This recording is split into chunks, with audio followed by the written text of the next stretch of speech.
እንባ ለኔ የቅርብ ጠላቴ ነው።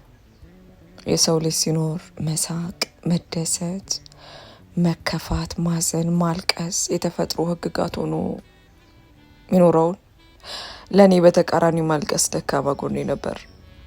መከፋት ለኔ ቅርብ የሆነ ብዙ ካስጠጋሁት ግን ሊያጠፋኝ የሚቀርብ ስሜት ነበር።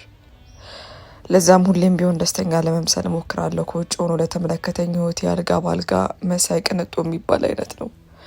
ሀብት፣ ውርስ ወዘተ በእኔ ጎን የቆመልኝ ሴት ነበርኩ።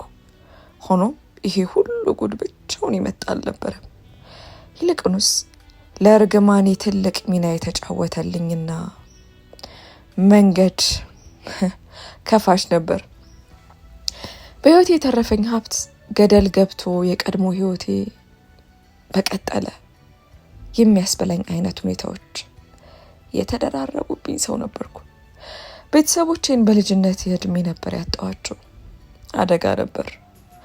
ሆኖም ከአደጋው የተረፍኩት ብቸኛዋ ልጅ እኔ ነበርኩ። ሆኖም አባቴ በቆሙ ሲቃጠል መመልከት የቻልኩና የዘላለም ጠባሳ ተሸክመሽም ኑሪ ተብሎ የተፈረደብኝ ነበርኩኝ። ከቤተሰቦቼ ሞት በኋላ ህይወት እንዳልሆነ ሆነብኝ። በደረሰብኝ ከፍል የሚባል ጉዳት አማካኝነት የመስማት ችሎታዬን ለማጣት ተዳረኩ። በአንድ ምሽት እናት አባቴን ታላቅ እህቴን በአሰቃቂ ሁኔታ ተቀጠፍኩ። በጊዜው እኔና ቤተሰቦቼ አነስተኛ የሚባል የኑሮ ገቢ ነበረን። ሆኖም በደስታና በፍቅር ተሰባስበን የምንኖር ቤተሰቦች ነበርን። እናቴ ምንም ሀብታም ባይባሉም ደህና ከሚባል ቤተሰብ የመጣች የመጨረሻ ሴት ልጅ ነበረች። ሆኖም ከቤተሰቡ ገንጠል ያለ አስተሳሰብና ቅልብ የነበራት መልካም ሰው ነበረች።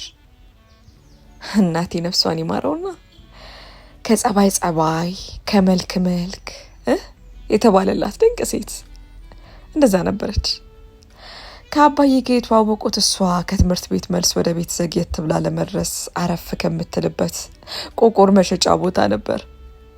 አባዬ በጊዜው የቀን ሰራተኛ ለፍቶ አዳሪ ነበረ። ሆኖም የቡና ሱሱን ጠዋት፣ ምሳ ሰዓትና ማታ እያለ ሊያስታግስ ከዛች ቆቆር ሻይና ቡና መሸጫ ቤት ጎራ ይል ነበር። በጊዜው እማዬ ውበቷ ብዙ ሰው አይን ውስጥ የሚከት አይነት ሴት ነበረች። ጥቁርና ዞማ ጸጉሯ በአማረ ሁኔታ ሸብ አድርጋ ዩኒፎርሟን ለብሳ ቦርሳዋን ይዛ የተመለከታት ትንሽ ትልቁ ሁሉ በቃ የኔ ባረኳት የሚልላት። ሆኖም ጥሩ የሚባል ወዳጅ የልብ ጓደኛ የታደለች ያልነበረች። ታላላቅ እህቶቿም ቢሆን በሷ ውበት የሚቀኑ ከነሱ ለየት ባለ ጸባዩ የሚናደዱ ስለነበሩ እናቴ ከቤትም ከትምህርት ቤትም ገለልተኛና ብቸኛ ቢጤ ነበረች። ሆኖም በአባቷ ዘንድ እጅግ ተወዳጅና በህይወት የሌሉት በወንድ አያቴ እይታ እንቁ የነበረች ልጃቸው ነች። ታዲያ አላፊ አግዳሚው ዱርዬው ሁሉ ጎንተል ለከፍ ማድረጉ የተለመደ ነበር። ቆቀር ጎሮ ለመብላት ጎራ ከምትልበት ቤት አንድ በጡንቻው የሚተማመን የሰፈሩ ወጣምሻ በግድ አጠገቤ ካልተቀመጥሽ በሚል ተልካሻ ምክንያት የሚረብሻትና ሰላሟን የሚነሳት ነገር ተከሰተ። ከዛ ደጃፍ የቀረችም እንደሆን ዛቻ የሚከተላት አይነት ሲሆን የምታማክረውም የምታወያየውም ሰው ጠፍቶ ቀጥ ብላ እንደ ሰራተኛ በተባለችበት ሰዓት መገኘት ግዴቷ ሆኖ አረፈው። ይህን ሁሉ እንግልቷን ከርቀት ታዛቢ የነበረው የኔው አባት የወደፊት ባሏም አንድ ጡንቻው እንደ ጭንቅላቱ የሚጠቀምን ሰው የፈጠረውን አጉል ግርግር አበሳጭቶት አንድ ቀን ሀይ ሊለው አቅሙን አሰባስቦ ብድግ አለ። አባቴ በጊዜው በሰፈሩ የሚፈራ ሻይ ቤት እንኳን ካለ ብድር በግዳጅ መልክ እያነሳ አንዴ ቡናውን አንዴ ሻውን ምታንቆራቁርለት ህግ አልባ ሀገር ውስጥ እንዳለ በማን አለብኝበት የሚንቀሳቀሰውን ሰው ለመጋፈጥ ብቸኛው የሰፈር ዋሊያ ሆኖ ቁጭ አለ። አንዳንዴ በአይን የሚታይ ነገር ሁሉ እውን አይደለም እንደሚባለው በብረት ከላይ ብቻ የፈረጠመው አካሉ እንደ ጀብድ ይዞ የሚያስፈራራው ሰው ግለሰብ ቀንጨር ብሎ ሆኖም ዕለት ተዕለት በሚሰራው የጉልበት ስራ ጠንከር ያሉኝ አባት በአንድ ቡጢ ዘርሬ ጥለዋለሁ ብሎ ቢያስብም ነገር ግን ባላሰቡ መንገድ ተቃራኒ ሆኖበት አረፈው። የአባቴ አንድ ስንዝር እንደ ተራራ አይናድም ተብሎ የሚታሰበውን ግለሰብ ከመሬት አነጠፈው። ሰው ሁሉ ልክ ሀገራችን የአፍሪካ እግር ኳስ ዋንጫ በላች ተብሎ ለማመን እስከሚከብደው ድረስ ሊደናገር በሚችልበት ሁኔታ በመገረም ልክ ፊልም ላይ እንዳሉት አድናቂዎች ነበር አፋቸውን ከፍተው መገረም ስሜት የተመለከቱት። ሆኖም ወደቀ የተባለው ሰው እንደ ክፉ በሽታ ከመቅጽበት አገግሞ ተነስቶ ይሄን ቀንጨር ያለ ሰውነት የያዘውን አባቴን እስከ ወዲያኛው እንዳያሰናብተው በስቀቀን መልክ ተጠባበቁ። ያው ጠምሻ ባለበት በስቃይ ስሜት እየቃተተ መሬት ላይ ተንከባለለ።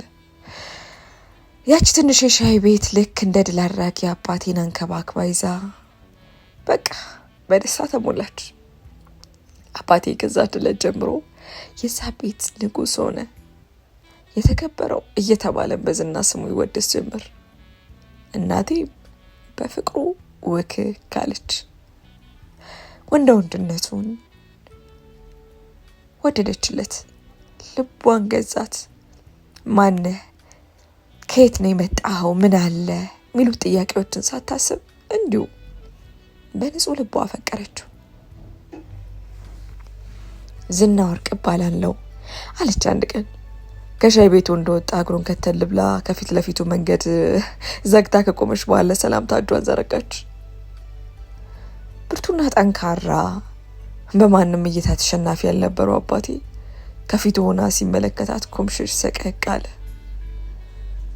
እነዛ የሚያሳሱት እንደውም ስራ መስራቱ ቀርቶ ማሰያ እንኳን ከመሬት ወድቆ አንስቶ ማያቅ የሚመስሉት ስስና ገና ሲታዩ ስላሴያቸው የሚያስታውቀው ልጆቹ ያለ ሰላምታ እንኳን መንካቱ አስፈራው።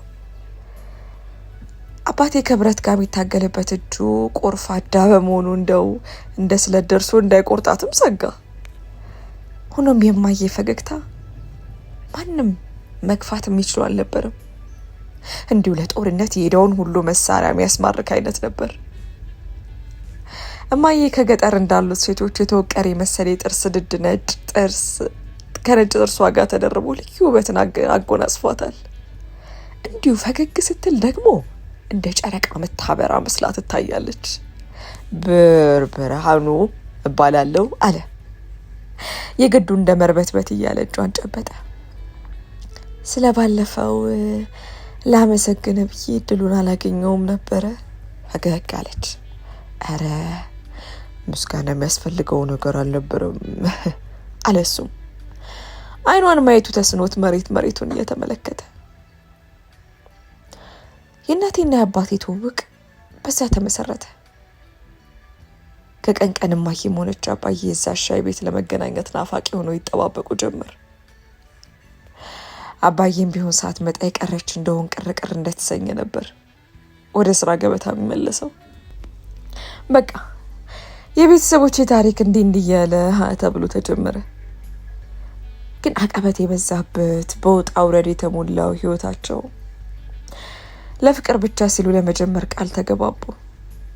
አዲስ አበባ ለቀው መጡ።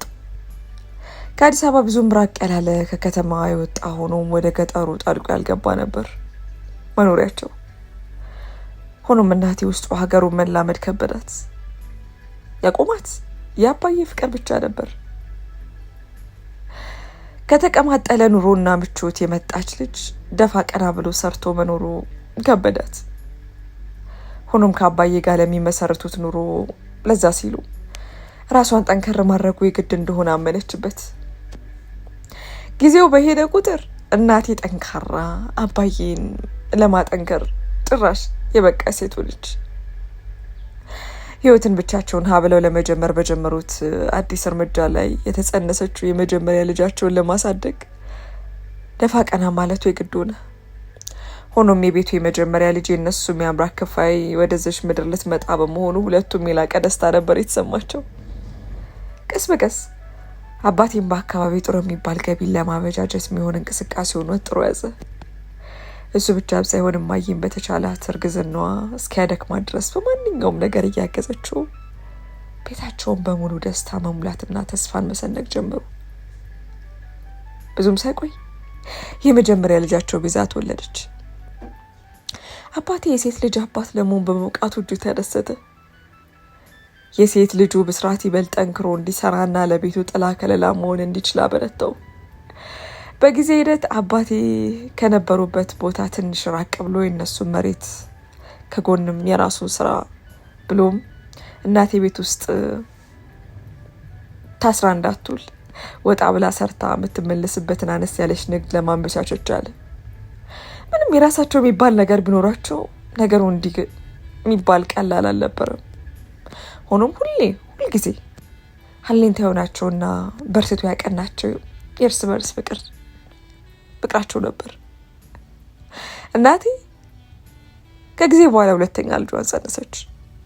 እንደ መጀመሪያው ብዙ የሚያስከፋና ሆድ የሚያስብስ አልሆነባትም ነበር። አባዬ ከልጅነት እድሜው አንድ ልጅ እናት እንዲሁም ብሎም የሁለት ለመሆን መንገድ ላይ የነበረች ሴት እንደመሆኗ ሙሉ የሚባልና ጠንካራ በራሷ የምትተማመን ሴት፣ ራሷን ችላ የምትቆም ሴት በመሆኗ እዛ በመድረሷ በጣም ደስ ተሰኝቷል። የቤቱ የመጀመሪያ ልጅ የሆነችው ቤዛዊት ብርሃኑ ጠንካራ ሴት፣ እናቷን የምታበረታት የልጅ አዋቂ ነበረች። እማዬም ሁለተኛ ሴት ልጇን አስከተለች፣ ብሌን ብርሃኑ። ቤቱ በደስታ ማዕበል ተናወጠ። አባቴ በአቅራቢያ ካሉ አንድ የአካባቢው ገበሬ ልምድን በመቅሰም በራሱ መሬት እያረሰና ተክል እየተከለ ተክሉን እያከፋፈለ ጥሩ የሚባል የንግድ መስመር ውስጥ ደግሞ ገባ። በጊዜ ሂደት ወይኔ የነበረው ስፍራ በሰዎች የተሞላ ነዋሪ የበዛበት ሆነ። ሆኖም እማዬና አባዬ ወጣት ቢሆኑም የቀድሞ በመባል የሚታወቁ ሆኑ። ለዛች አካባቢም ጥሩ አስተዋጽኦ ያበረክቱ ጠንካራ ሰራተኛ ባልና ሚስት ተብለው በዝና የሚወራላቸው የሰፈሩ ሰዎች ሆኑ። ከጊዜ በኋላ እማዬ ሶስተኛ ጸነሰች። ሆኖም ሶስተኛው በድንገት የተከሰተ እንጂ ታስቦበት የመጣ ነገር አልነበረም። ግን ለማዬም ሆነ ለአባዬ ልጅ ጸጋ ነበርና የመጣውን ጸጋ አሜን ብለው ተቀበሉ። ሶስተኛዋ ሴት እኔ አሜን፣ አዎ ተወለድኩ፣ አሜን ብርሃኑ። ሆኖም ቤተሰቦች እኔን ከወለዱ በኋላ በኑሮ ከሀገር ጋር በፖለቲካ በቃ በተለያዩ ጉዳዮች ተያይዘው ከሚመጡ ችግር ጋር ውጣ ውረድ ገጠማቸው። የለኛ ብቻ የመጣ አይደለም፣ የኛ ብቻ አይደለም በማለት ሁሉንም ለመጋፈጥ እየሞከሩና አሜን ብለው ኑሮን እየገፉ መኖር ቀጠሉ። ግን ቀላል አልነበረም። እኔም ከፍ ብዬ 10 ዓመት እስኪሞላኝ ድረስ ቤተሰቦቼ በእህቶቼ ጊዜ የሚያወሩለት ሁሉ ጥሩ የነበረ ትውስታ እየተቀየረ እንደመጣና ያኔው ጊዜ ደጉ የሚባል እንደነበር ገባኝ። የኔም ጥሩ ነበር በሰዓቱ። እኔም የ8 ዓመት ልጅ ስሆን ለረጅም ጊዜ በጦርነት ቀውስ የቆየ መንግስት ሽግግር ግን ተከሰተ። ቀላል አልነበረም። ሁሉ ነገር የተናወጠበት ጊዜ ሆነ። ታዲያ ወድቆ ላለመውደቅ ያክል አባዬና እማዬ የተቻላቸውን እየሞከሩ ህይወታቸውን ለመግፋት መታገል ቀጠሉ። ሆኖም በጊዜ የነበረ የፖለቲካ ነውጥ ባመጣው ሁኔታ አማካኝነት እኛ የነበርንበት ስፍራ ለአንድ ባለሀብት ሊሰጥ መሆኑንና ያ ባለሀብት ሙሉ አካባቢውን ወደ አንድ ትልቅ መኖሪያ ስፍራ ሊለውጠው እንዳሰበ ተገለጸ። በጊዜው ነዋሪው ድህነት እያቆረቆዙ የመጣ በመሆኑ ባለሀብቱ ያቀረበውን የካሳ መጠን ለመቀበል ለመስማማት ጫፍ ላይ ደረሱ። አባዬ ግን ይህን ጉዳይ ሲሰማ በሰፈሩ ዝምተኛ ሰው ዘራፍ አለ። ለዘመናት ነጭ ላቡን እያንጠፈጠፈ አንገቱን ደፍቶ የሰራው ያቋቋመው ቤት እንዲሁም ስራ ቦታ እንዲሁ በቀላሉ ሊነጠቅ መሆኑን መቀበል አልቻለም። ሌላው ማህበረሰብና ነዋሪ ቢስማማ ከለፋበት ዓመትና ሁኔታ አንጻር ያቀረቡት እዚህ ግባ ማይባል ገንዘብ ተቀባይነት እንደሌለው በተሰበሰቡበት ስብሰባ ላይ ውድቅ አድርጎና ረግጦ ወጣ። የቤታችን ጨለማ የጀመረው የዛኔ ነበር። ፍርሃት፣ ጭንቀት ደስተኛው ቤታችን ይበልጥ ወረረው። እኔ ከተወለድኩ ጀምሮ ሊጋፈጡት የነበረው ችግር ይበልጥ አይኑን አፍጥጦ መጣ። የሰፈሩ ሰው ግን የቀረበለት ገንዘብ አጓጉቶት በሀሳብ መስማማታቸውን ለመግለጽ እየተሰበሰበ ያለው ቅጽ ላይ ፊርማቸውን እያሳፈሩ መሆኑን የሰማችው እናቴም ነገሩ ይበልጥ እያሰጋት መጣ። ከኖሩበት ልጅ ካፈሩበት የትዳርን ዘመን ከገፉበት ስፍራ ጎረቤቴ ደራሽ ወገቢ ያለችው ሰው ጀርባቸውን መስጠታቸው ኋላ ተጠቂ እንዳያደርጋቸው አሳሰባት። ሆኖም አባዬ ከምንም ጊዜ በላይ ለምንም ነገር እጅ እንደማይሰጥና ለልጆቹ ለሚስቱ ብሎ የለፋበትን ነገር በፍጹም እንደማይለቅ አስረግጦ መናገር ጀመረ። ቤታችን ግን ሰቀቀን ወረረው። ችግር ጣልቆ ከጎጇችን ገባ።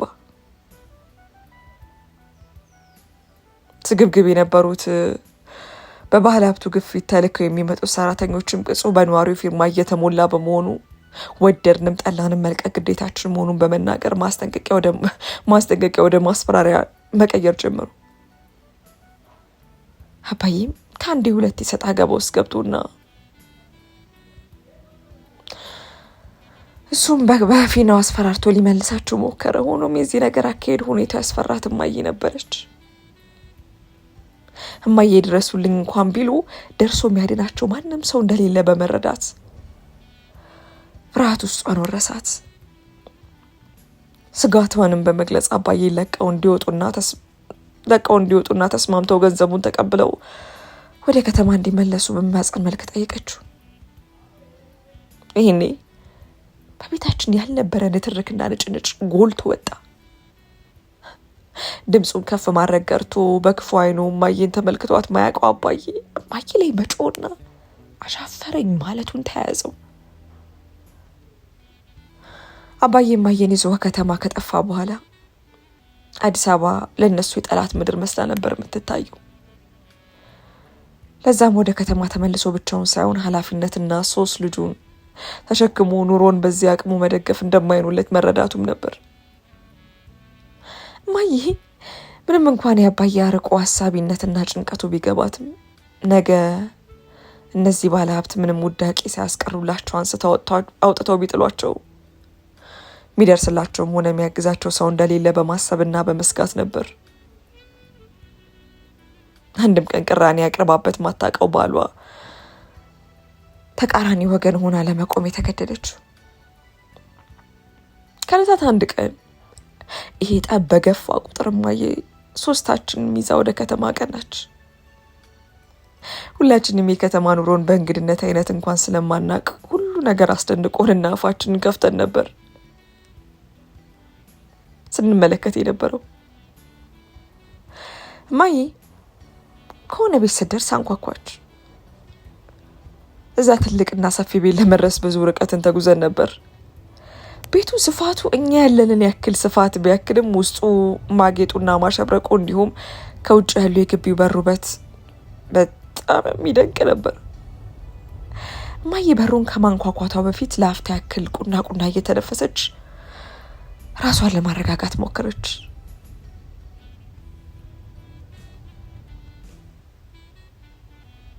ይሄኔ እማዬ ከአንድ ባለስልጣን እግር ስር ድፍት ብላ በልመና መልክ ልትማጸንና ቤታችን ለማዳን ልትሞክር መስሎ ተሰማን። ልጆቿ ካፍታ በኋላ ትልቁ የግቢ በር ተከፈተ። የኛ አካባቢ ያለ ሰው አይነት አለባበስ የለበሰ ሰው ነበር።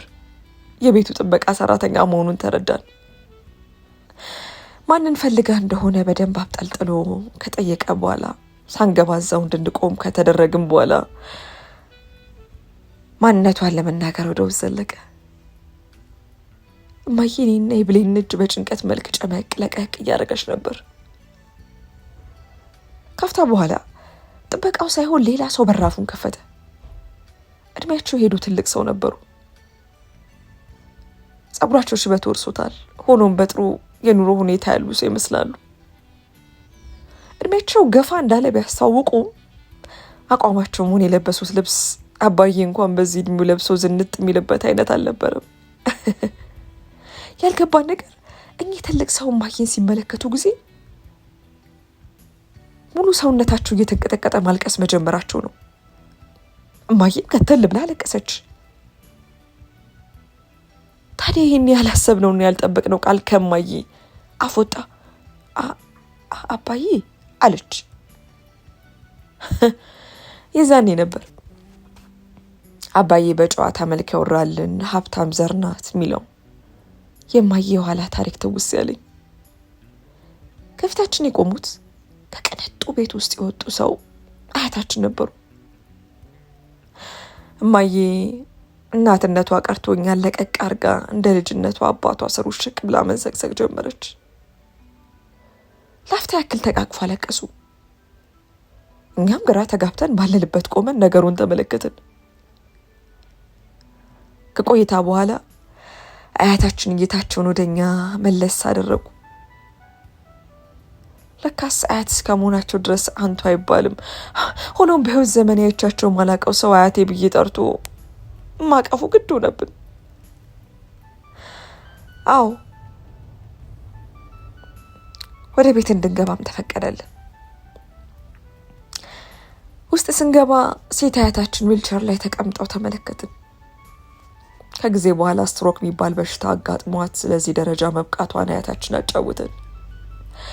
ላፍታ ያክል እናታችን እናት መሆኗን እስክንሰነጋው ድረስ ልክኛ አባታችን ስር ውሽቅ እንደምንለው አባቷ ስር ውሽቅ ብላ ተቀመጠች። የተለያየ ምግብና መጠጥ ጠረጴዛው ላይ ተደረደረ። ሆዳችን እስኪ ሞላ ድረስ ምግብ አይቶ እንደማያውቅ ሆዳችን ስንሞላ ከቆየም በኋላ የተለያዩ ጣፋጭ ምግቦች ቀረቡልን። እሱንም ማጣጥመን በልተን እኔ እዛው ሶፋ ላይ እንቅልፍ ወሰደኝ። ረጅም መንገድ እንደመምጣታችን ያክል ድካም በድካም ይዛለው ሰውነታችን ትንሽ አረፈልን። ወደ ቤታችን ለመመለስ ማያታችን ባዘጋጀልን መኪና መንገድ ጀመርን። የማዬ ስልክ ቀኑን ሙሉ ሲጠራ የዋለ ቢሆንም እማዬ ስልኩን አንስታ ያለችበትን ቦታ ለመናገር አልፈለገችም ነበር። መንገድ ከጀመርን በኋላ ግን አላስችል ብሏ ስልኳን አንስታ ደጋግማ ደወለች። ግን የአባዬ ስልክ አይሰራም ነበር።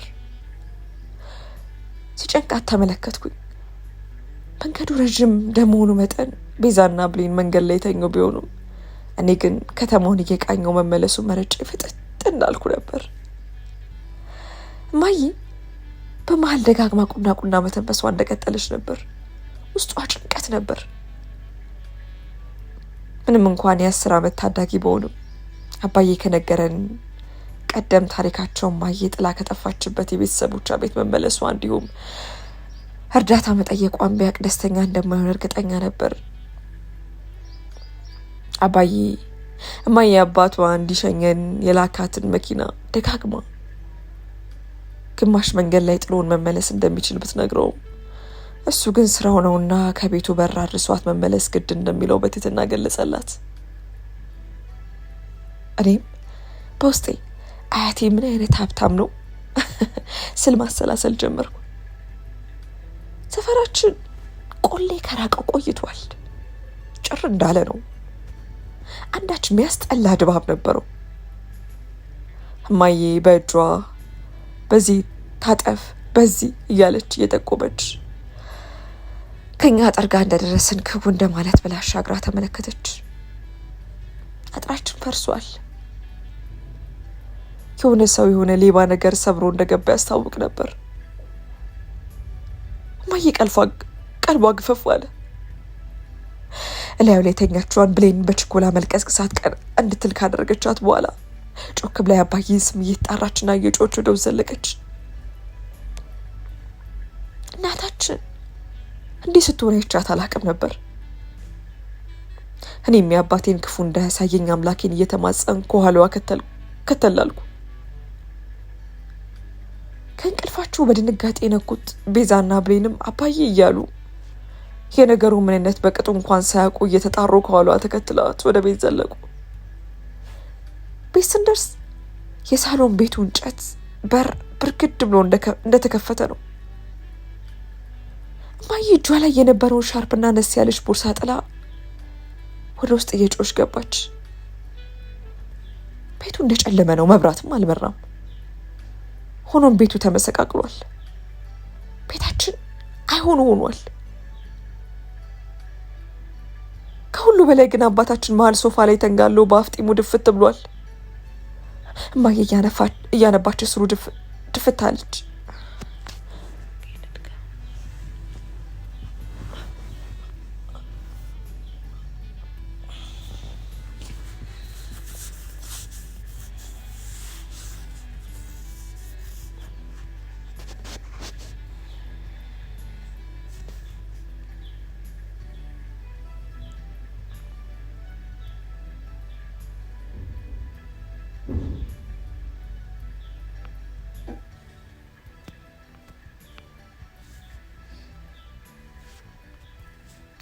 እማዬ እያነባች ስሩ ድፍት አለች። አባዬ ፊቱ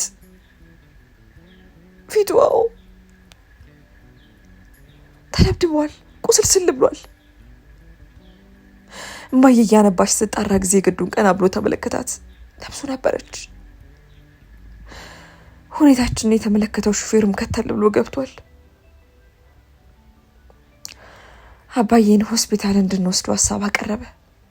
አባዬ ግዱን አሻፈር የሚልም እማዬ በግዴታ መልክ ተቆጥታው ከሹፌሩ ጋር ደጋግፈው ይዘውት ወደ መኪናው ዘለቁ።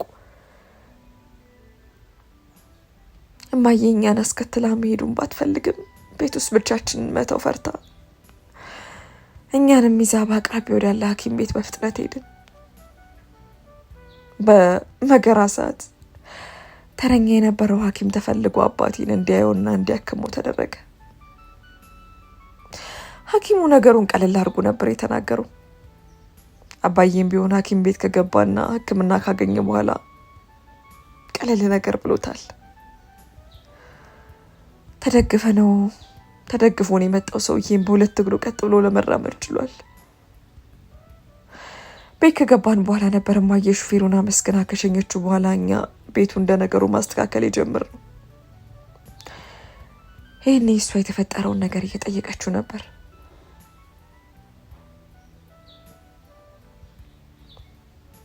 አባዬ እልህ በተሞላበት ሁኔታ እነሱ ናቸው እና አቶ ገዛኸኝ ሲል መለሰ። ሁሉም ነዋሪ ተስማምቶ ቅሬታ አቅራቢ ሆነውና ሰፊውን የአካባቢውን ቦታ ያዘው አባቴ እክል እየሆነባቸው ስለሆነ በመንግስት እይታ ችግር እንዳይፈጠርባቸው አባዬን በማስፈራራትና በማማረር ተስማምቶ መሬቱን እንዲሰጥ ማስገደድ እንደፈለጉ በል ተሞልቶ ነገራት። እማዬ ለአፍታ ያክል ብቻዋን ሆና የደረሰበት ነገር ከዚህም በላይ አስከፊ ሊሆን እንደሚችል ገምታ ስቅስቅ ብላ አለቀሰች። ሆኖም በእንባዋን ማገባደጃ ያደረገችው በቃኝ፣ እኔ ወስኛለሁ፣ ከዚህ ለቀን እንወጣለን በማለት ነበር። ያ ንግግሯ ግን አባዬን አስቆጥቶ ጭቅጭቅ ውስጥ ገቡ። እማዬም አባዬን ባለበት ጥላው ወደ መኝታ ክፍል ዘለቀች። እማዬ እንዲህ በሀሳቧ ቆራጥ ስትሆን አይቻት አላቅም ነበር። ሁኔታዋ አድሮ የሚለቅ አልነበረም። እማዬ ማትደራደርበት አቋሟን ነበር ያሰመረችው። ቤታችን ሌላ ነፋስ ገባ። በፍቅርና በመተሳሰብ የሚኖሩት እናትና አባታችን በዝምታ ተቆላልፈው ተመለከትን። ኩርፊያን ማታውቀው እማዬ ሁለመናዋ እሳት ሆነ። አባዬም ፍቅሩ ቀሰቀሰ። እማዬ አጠርና ቀጠን ያለ ትዕዛዛውን አስተላልፋ ቀናትን ብቻ ነበር የምትጠባበቅ የነበረው። ታዲያ ይሄ እንዳለ እንደነበር ነው የቤታችን መክሊት የዛ ምሽት ዳግም ላይ መለስ የተቀየረው። እማዬና አባዬ እንደመኮራረፋቸው መጠን እማዬ አልጋ ላይ ከብሌንና ቤዛ ጋር ተኝታለች። አባዬ ደግሞ እኔ የምተኛበት ክፍል መጥቶ ተረት እየነገረ እንደ ልጅነቴ እንድጫወትና እንድስቅ ሊያዝናናኝ የሞከረ ነበር። ታዲያ ካፍታ በኋላ አንዳሽ ከበድ ያለ ጭሽታ እየቆየ ሳልቢጤ ነገር ጉሮሯችን ከርከር ሲያደርገን ታወቀን።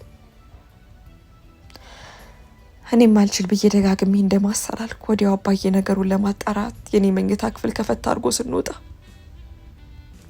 ከረጅ ጀምሮ ቤታችን በሳት ተይዟል። አፌን መላ ሰውነቴን አንዳች ነገር ድርቅ አድርጎ ሲያስቀረው ታወቀኝ። ልሳኑ እንደተዘጋ ሰው ድምፅ ማውጣት አቃተኝ። የዛኔ ነበር አባዬ ጥልጥል አድርጎኝ እኔን ቅድሚያ ለማዳን ወደ በራፉ ሊሮጥ ሲል የእሳቱ ወላፈን በኃይል ወደኛ አቅጣጫ መምጣት የጀመረው። አባዬ በጩኸት መልክ የማዬን ድምፅ ደጋግሞ እየተጣራ እኔን ይዞ ለመሸሽ ሲል አግዳሚ እንጨት ወድቆበት እንደተቃቀፍን መሬት ላይ ጸፍ ብሎ ወደቅን።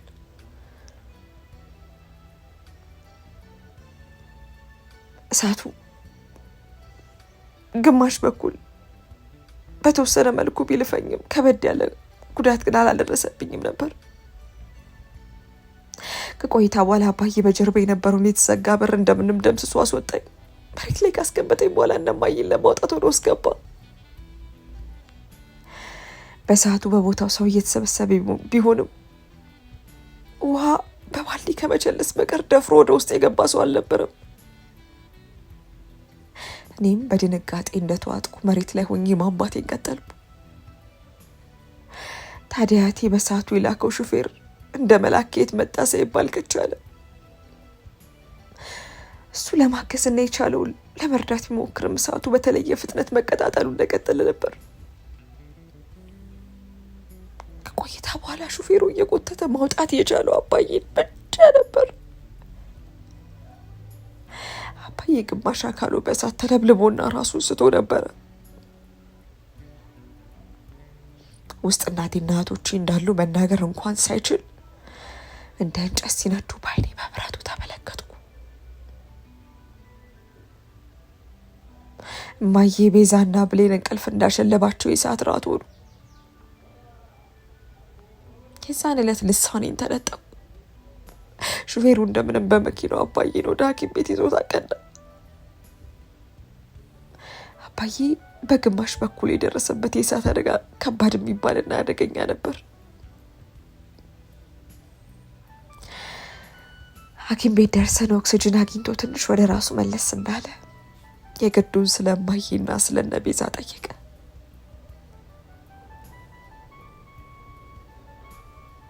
ሆኖም ሹፌራችን እንደምንም እንዲረጋጋና ስለሌላ ነገር እንዳያስብ ቢነግረውም አልቻለም።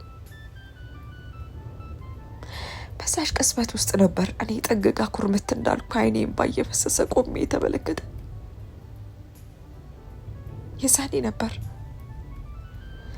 አባዬና እማዬ ላይ መለሱ መሄዳቸውን የተረዳው።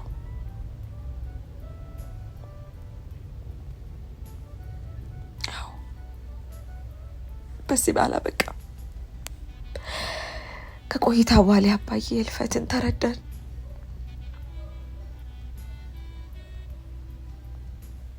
ህይወቴ ባዶ የሆነች መሰለኝ። በአንድ ምሽት ሁሉ ነገሬን አጣሁ። እናት፣ አባት፣ እህቶቼ፣ ለዘር እንኳን የቀረሁት እኔ ነኝ። አሚን የተባልኩት ልጅ የዛን ዕለት በመጣ ከፍተኛ ድንጋጤ አማካኝነት የመናገር ክህሎቴን አጣሁ። ልሳኔ ተዘጋ። ሀያቴ ወደ አዲስ አበባ ካመጣኝ በኋላ ወደ ውጭ ሀገርም ልኮ ቢያሳክመኝም እኔ ላይ የፈሰሰ ገንዘብ ሁሉ ፍሬ አጣ። አንደበቴ ከቤተሰቦቼ ጋር አብሮ ተቀበረ። አያቴ እኔ ስለ ድሮዬ እንዳላስብ ምንም ነገር እንዳላስታውስ ከነበረው ነገር ሁሉ አሸሸኝ። ከዛ በኋላ ጥሩ በሚባል ኑሮ ለማደግ ቻልኩ። ከረዥም ዓመት በኋላ አያቶቼ ቀስ በቀስ በእድሜ በመግፋት አማካኝነት ከዚህ ዓለም በሞት ተለዩ። እኔም ከ2 ዓመት በኋላ ራሴን ችዬ መቆም የአያቴ ሙሉ ንብረት ወራሽ አሜን መኩሪያ ሆንኩ። ጊዜው ከሄደ በኋላ አያቴ ምንም ልጁም ሆነ የልጅ ልጁ በፊት ላይ የጣለው የልጁንም ባል ቢሆን ላለማስታወስ ወደ ኋላ ላለመመለስ ሁሉ ዘግቶ ነበር ከኔ ጋር አዲስ ህይወትን የጀመረው። ይህንንም ያደረገው ሙሉ ቤተሰብ በአሰቃቂ ሁኔታ የሞተበትን ነገር ለመርሳት ፈልጎ ሳይሆን እኔ ብቻ የቀረሁት የልጅ ልጁን ካለውበት ስለልቦናዊ ቀውስ ለማውጣት ብሎ ነበር። ግን ምንም ድንጋይ ቢፈጥ የኔን አንደበት የሚመልስ መንገድ ጠፋ። ለማያውቀኝ ሰው ከሁለት ጀምሮ ይዤ ያደግኩት መስማት የተሳናት ልጅ አድርገው ይቆጥሩኝ ነበር።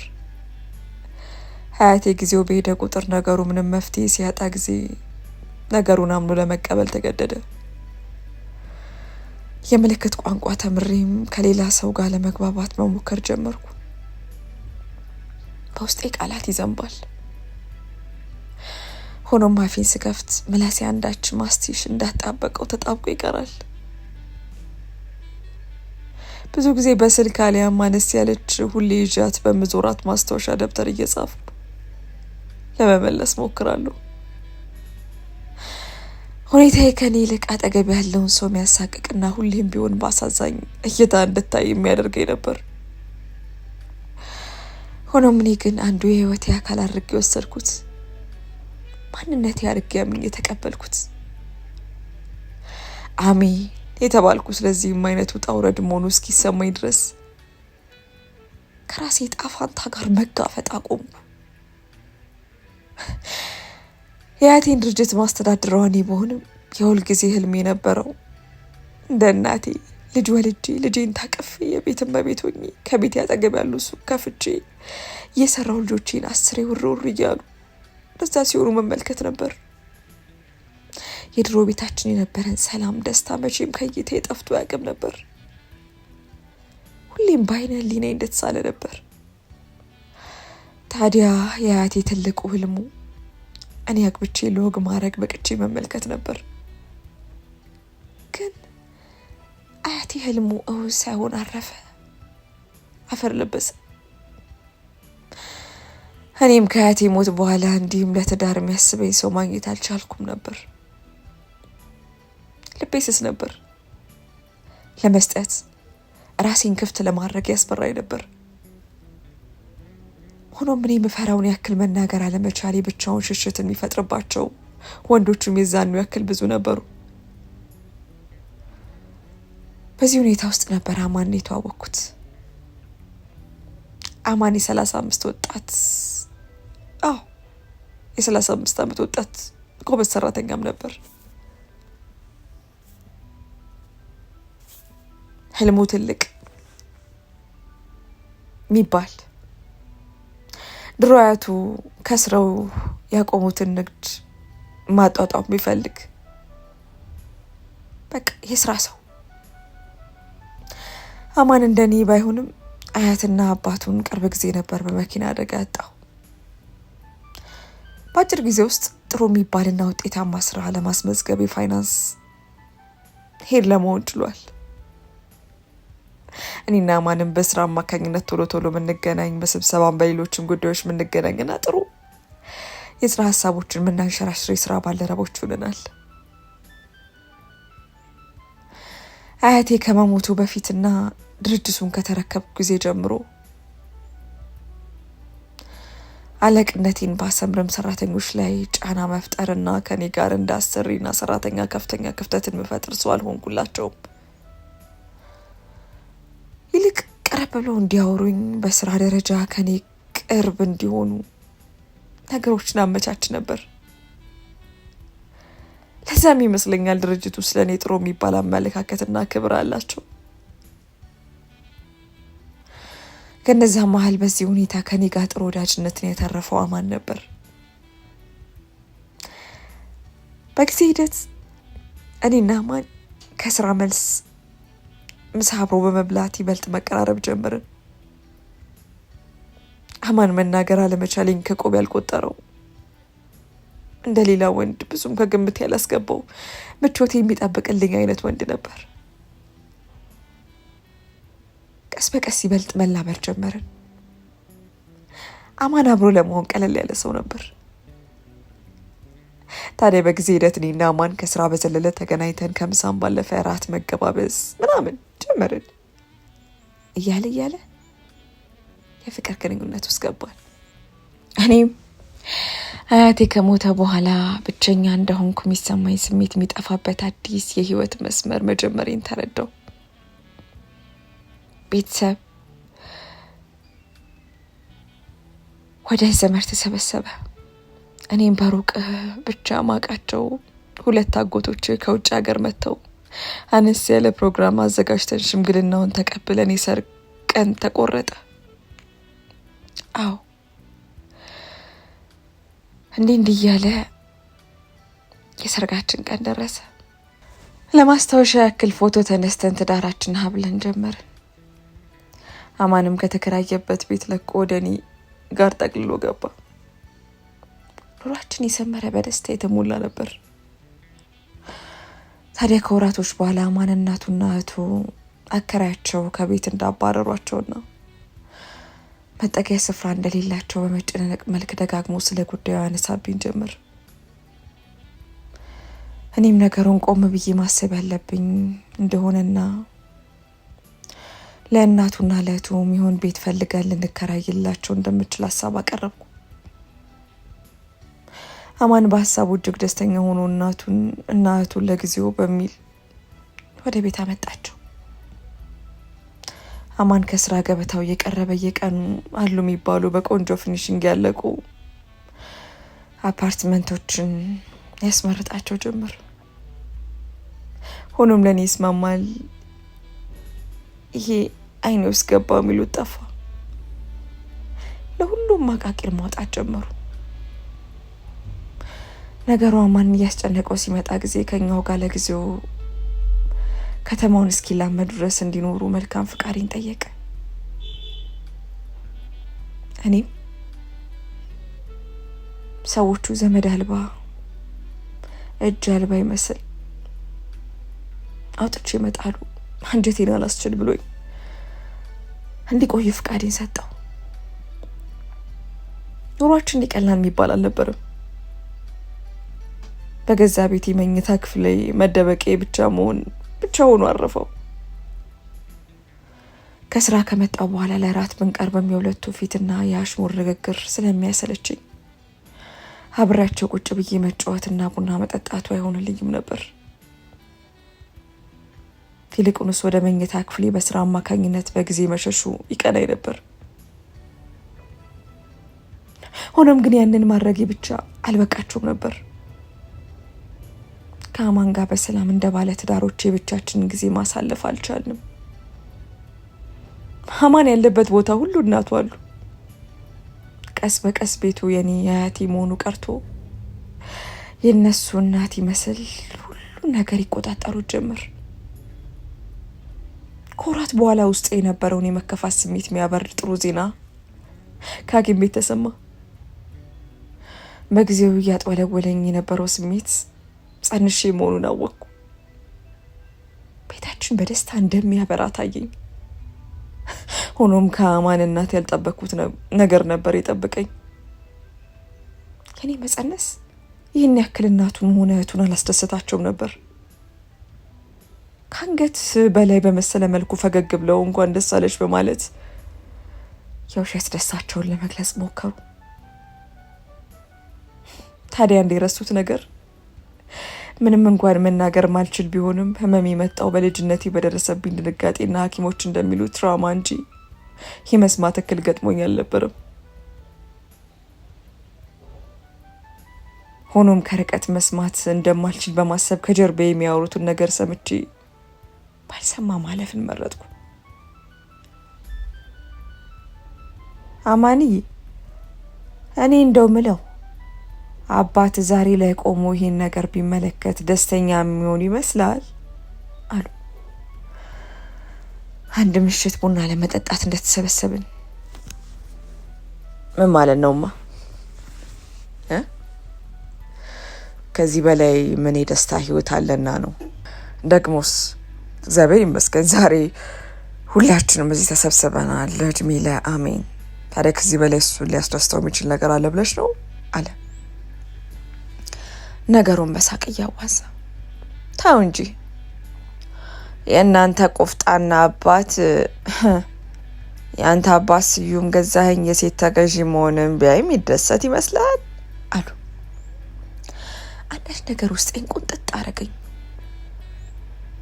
እናቱ መናገር አለመቻሌ ብቻም ሳይሆን የልጇ እንደ ወንድነቱ መበለጡ የሚያሳስባት ጉዳይ እንደሆነ ተረዳው።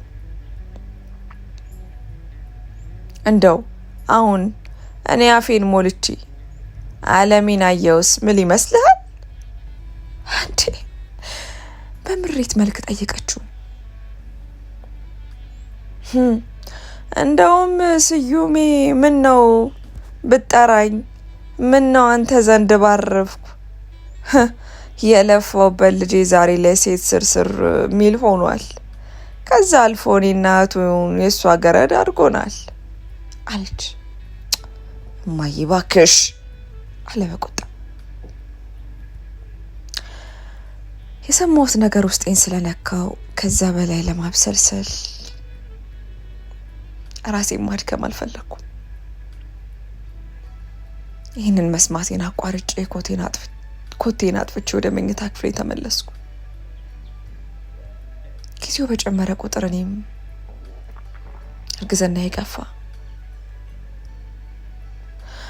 ይህኔ በቂ ሰራተኛ ቀጥሬ ቤት ለማረፍ ወሰንኩ። በእኔ ምትክ ድርጅቱን አማን ሸፍኖ እንዲሰራ ኃላፊነቱን ወደ እሱ አዞርኩ። አማን ያልጠበቀው ነገር ስለነበር አምኜው ለሱ ድርጅቱን በመስጠት እጅግ ደስተኛ ሆነ። እናቱም ቢሆን ምንም በስጦታ መልክ ባይሰጠውም እኔ ቤቱዬ እሱ እንዳባወራ ወጥቶ መግባቱ፣ ቤት አስተዳዳሪ መምሰሉ ደስታን ይሰጣቸው ጀመር። በዚህ ውሳኔ አባትነት ያክል ቅራኔውን ያቀረበው እሸቱ በሀሳቤ አልተስማማም ነበር። እኔ ግን አንዴ ወስኛለሁ። 8 ወሬ ላይ ስገባ አሜን ሌላ እክል ገጠማት። አሜን ብዬ ልቀበለው መገደደው ሌላ ሀዘን ቤቴ ወሰተት ብሎ ገባ። ድንገተኛ ምጤ መጥቶ ወደ ሆስፒታል በሌሊት ቀን ነው። ጤናማ እንደነበር ማቀው ልጄ ሆዴ ውስጥ ከሰዓታት በፊት እንደሞተ ተነገረኝ። እኔ በሰዓቱ የሰማሁትን ነገር ማመን አልቻልኩም ነበር። በህይወቴ ብዙ መከራና በሳኔ ያሳለፍኩ ሴት ጨክኜ ልጄን ሞት ተስፋዬን አሜን ብዬ መቀበል አልቻልኩም። ልጄን ከወዴ ውስጥ አወጡት። ሆኖም ነፍስ አልነበረውም። ከልጄ ሞት ፍጹም ዳግም ሰበረኝ። ድጋሚ ሰው መሆን አቃተኝ። እንደ በፊቱ አሜን ብዬ ተነስቼ መራመድ አልችላለሁ። ልሳኔ ብቻም ሳይሆን ራሴንም ጭምር አጣሁኝ። በዚህ ሂደት ራሴን ከሰው አግልዬ መንታ ክፍሌ ውስጥ ራሴ ላይ ቆልፌ ለመዋል ተገደድኩ። ራሴን አገለልኩ። ከዚህ ቀደም አብረውኝ የኖሩ ቀደም የሚባሉ ቤት ውስጥ የነበሩት ረዳቶቻችን በተቻላቸው አቅም ሊንከባከቡ ይሞከሩ፣ ነገር ግን አልቻሉ። አራስ ቤቱ ባዶ ነበር። ልጅ አምጬ ልጄን ግን አልታቀፍኩም። በጊዜው አማን እሸቱና አብረውኝ የኖሩ ከልጅነት የሚያውቁኝ የቤት ሰራተኞች በተቻላቸው አቅም ሊደግፉኝ ሊያጽናኑኝ መጣራቸውን ቀጠሉ። እኔ ግን በድን ሆኜ ቀረሁ። መስሪያ ቤቱንም ሆነ የገዛ ቤቴን ለአንድም ቀን ዘወር ብዬ ተመልክቼ አላቅም ነበር። ታዲያ ከዕለታት አንድ ቀን እንደተለመደው መስኮቱ አቅራቢ ያለውን ወንበሬ ላይ አረፍ ብዬ ተተከዝኩ። ሰማያዊውን መመልከቴ እንደቀጠልኩ ታች ግቢ ውስጥ ከፍ እያለ የሚሰማ የሳቅና የጨዋታ ድምፅ ተሰማኝ። የአማን እህቱና እናቱ ነበሩ። ቡና ተጎዝጉዞ ምግብ ቀራርቦ ትልቅ በዓል እንደሚያከብር ሰው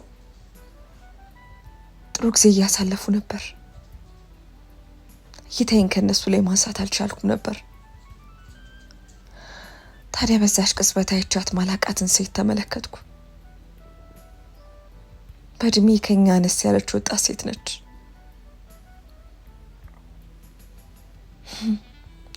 መኝታ ክፍሌ ውስጥ በሰዓቱ የሚቀማመስ ነገር አምጥታ ጁስ እየቀዳችልኝ የነበረችው ዝግጁን ዞር ብዬ ተመለከትኳት። ዝግጁ ስራዋን ማለቷ እንደቀጠለች ነበር። በምልክት ማስታወሻ እንድታመጣልኝ ያሳየዋት፣ እሷም ወዲያው ይዛልኝ መጣች። እኔም ጫረጫራ አድርጌ ልጅቷን ማንነት ጠየቅኩ። ዝግጁ ፈራ ተባያለች። እዚህ ከመጣች ትንሽ መሰነባበቷን እኔም ወርጄ ስለማላቅ ልተዋወቃት አለመቻሌ ነገረችኝ። ልጅቷን ማህሌት እንደምትባልና የነ አማን ዘመድ መሆኗን ገለጸችልኝ። እኔም አይኔን ማህሌት ከተባለችው ልጅ ላይ ማንሳት አልቻልኩም ነበር። ወዲያው የግቢ በር ተንኳክቶ ጥበቃው ሮጥ ብሎ ሲከፍት ተመለከትኩ። አማን መኪናውን አስገብቶ አቆመ። ሌላ ጊዜ እኔ ቤት ውስጥ እያለው ልጃቸውን በጥፋተኛ አይን ብቻ ተመልክተው በደስታ ማይቀበሉት ሴትዮ በደስታና ሞቅ ባለ አቀባበል ሲቀበሉት ተመለከትኩ። እህቱም ባለችበት ስትንጦል ተመለከትኳት። ሳቦታ የሌለሁት እኔ ብቻ ነኝ።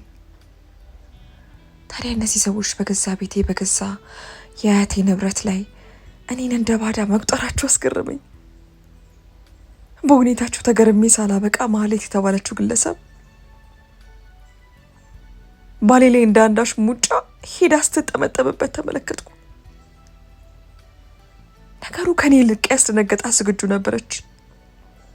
ሆኖም ድንጋጤዋ በሌላ አልነበረም። ይልቁንስ ነገሩ የተለመደ የሚመስልና እኔ ገና ዛሬ መመልከት ያስደነገጣት ይመስል ነበር። እኔም በዝምታ ነገሩን ካጤንኩ በኋላ ራት ላይ ታች መገኘት እንደምፈልግ አሳወቅኳት። አማን ወደ መኝታ ክፍሉ ከቆይታ በኋላ መጣ። እኔም እንደሌላው ጊዜ ፈገግ ብዬ ተቀበልኩት። አማንም መለስ እና ፈገግ ማለት እጅግ አስደንግጦትና አስገርሞት ጭምር ነበር። መለስ ማለቴ ነገር ደስ ያሰኘው አይመስልም።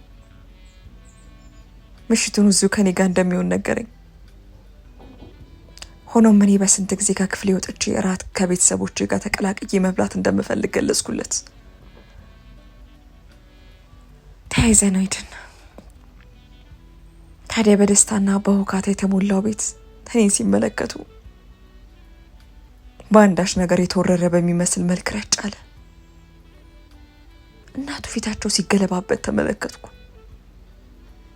ሆኖም ሁኔታቸው እንዳያስከፋኝ ከራሴ ጋር ሞግት ውስጥ ገብቼ የግዴን ጠንከር ብዬ ተቀላቀልኩ።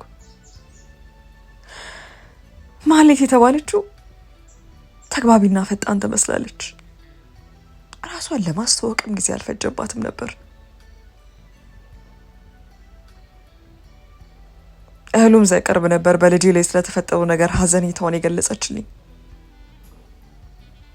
ከቀናት በኋላ ታች ወርጄ ከነሱ ጋር መቀላቀል ጀመርኩ። ግን በአጭር ጊዜ ውስጥ የተረዳሁት ነገር እኔ እንደ ጎረቤት ልጅ በገዛ ቤቴ መቆጠሬ ነበር። እናቱን የሚያሳስባቸው ነገር የእኔ ልጅ ማጣትና መሰበር አልነበረም። ይልቁንስ እኔ ልጅ መውለድ እንደማልችል አሳሳቢ ጉዳይ መሆኑንና ልጃቸው የልጅ ልጅ ሳያሳያቸው እንዳይሞቱበት ነበር።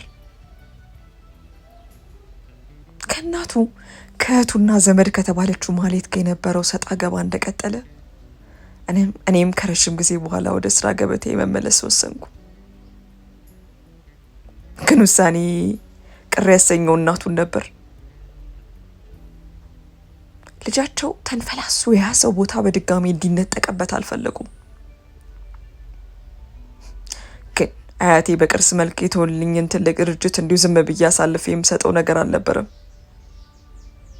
እናም በራሴ ውሳኔ ወደ ስራ ቦታ የተመለስኩ።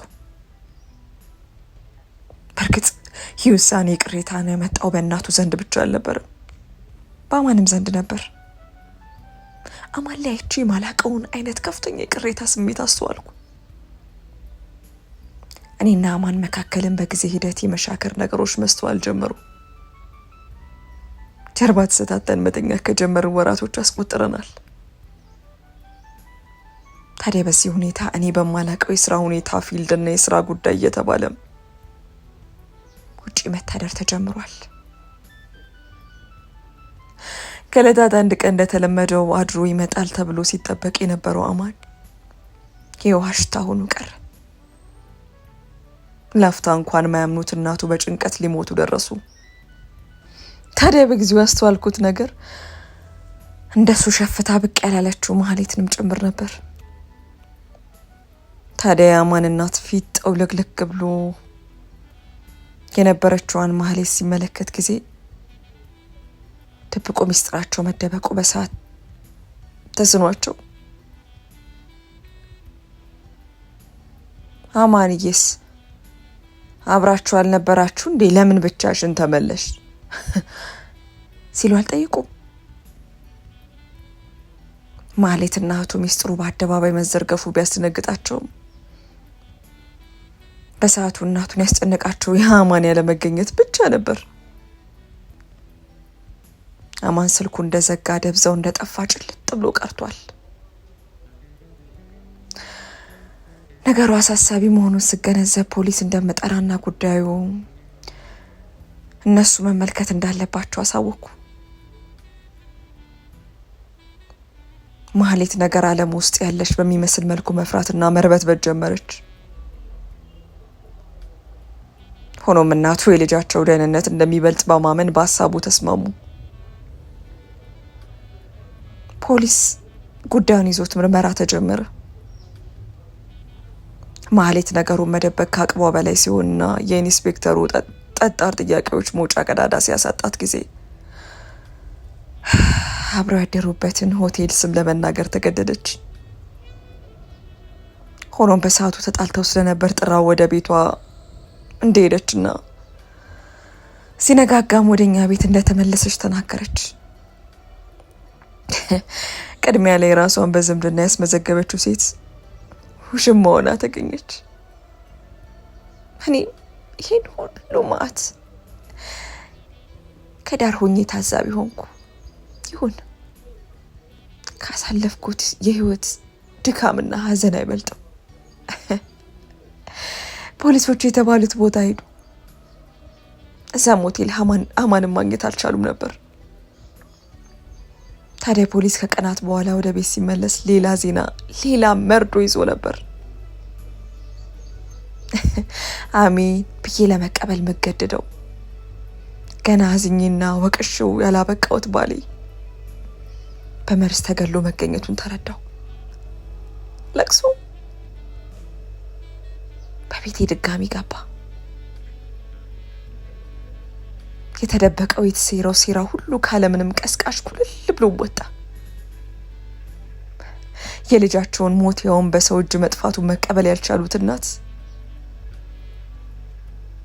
ልጄ ከመካን መናገር ከማችል ደንቆሮ አድናለሁ ብዬ ወደዛሽ ባስጠጋው ልጄን ገደለችው በማለት ማህሌትን ጉሮሯን አንቀው ይጮሁ ጀመር። ጸቡ ተጋጋለ። እንደምንም ይሄን ገዚህ ጸብ ካላቀቋቸው በኋላ ማህሌት ላይ ካቴናውን አጠለቁላት። ማህሌት ግን ወንጀሉን ማመን አልፈለገችም ነበር። የተወራጨች መጮህ ጀመረች።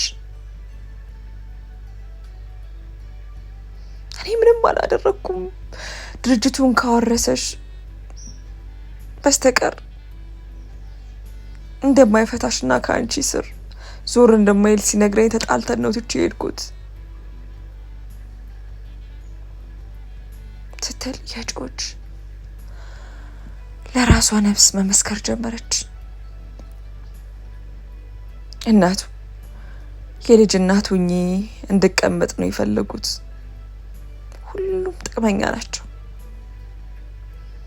እኔ ምንም አላደረኩም፣ አልገደልኩትም አለች እያነባች። ልጄን እያሉት የሚያነቡት እናት ጸጸት ውስጥ ይመስላሉ።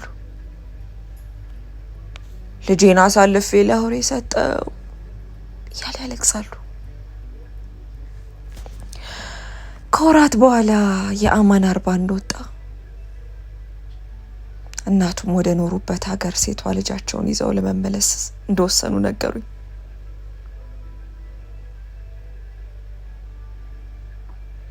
እሺ ብዬ ተቀበልኩ። ግን በሚፈልጉኝ ሰዓት እንዳለውና እንደማግዛቸው ቃሌን በጽሁፍ አስፍሬ ለእህቱ አስነበብኩ። ይቅር በይኝ አሉኝ።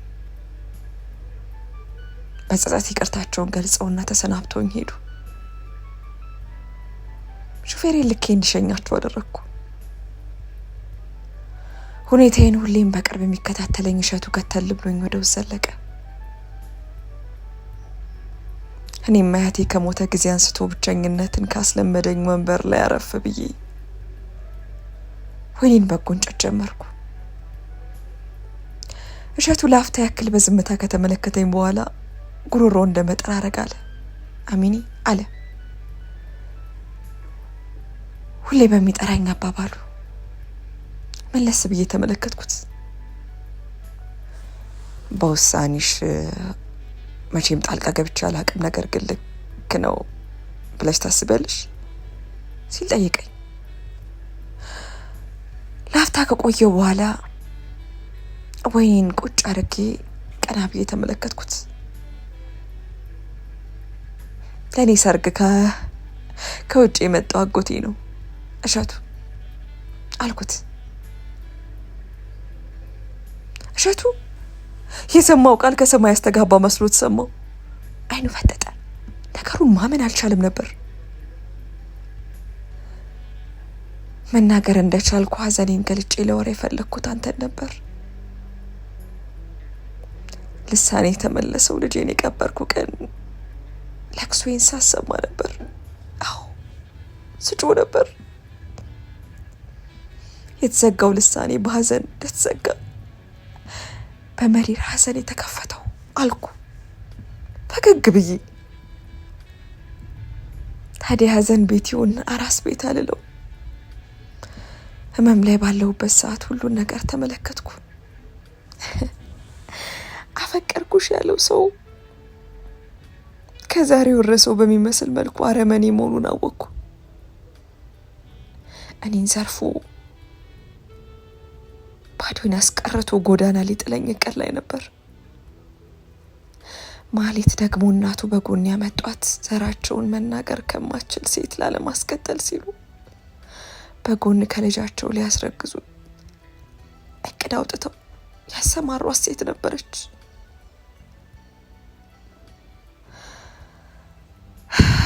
አልኩ ላፍታ ያክል ከወይኔ ጎንጨት ለማለት ብርጭቆዬን እያስጠጋው። ሁለቱ እየማገጡብኝ እንደሆነ በደረስኩበት ሰዓት ነበር አማን የማን ልጅ መሆኑን ያወቅኩት። አማን የማን ልጅ ነው?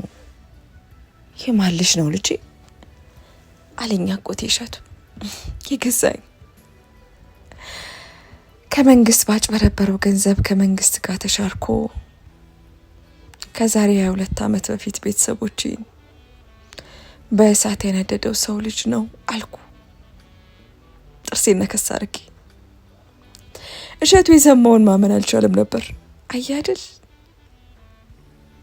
የአንዳንድ ሰው ዘር መገመት ነው። ስትገምተው ቀላል ነው፣ መርገምት ሆኖ ነው አንተ ድረስ ይመጣል። ቆርጠ ልትለው ማትችለው ዘመን ተሻጋሪ እርግማን ነው። ምናልባት ልጅ የሚሞተው ለምክንያት ነው። ከመርዝ ጋር ዘር እንዳልተካ ይሆናል። ያ ምክንያት ዛሬ ላይ ለኔ ዝምታ ሰባሪ ሆኗል። የቤተሰቦቼን በቀል መወጣበት ጣፋጭ ቀስቃሳ በቀል ሆኖልኛል። ለዛም ነው በውሳኔ ምንም ማለት ጸጸተው በሆነው ነገር ሁሉ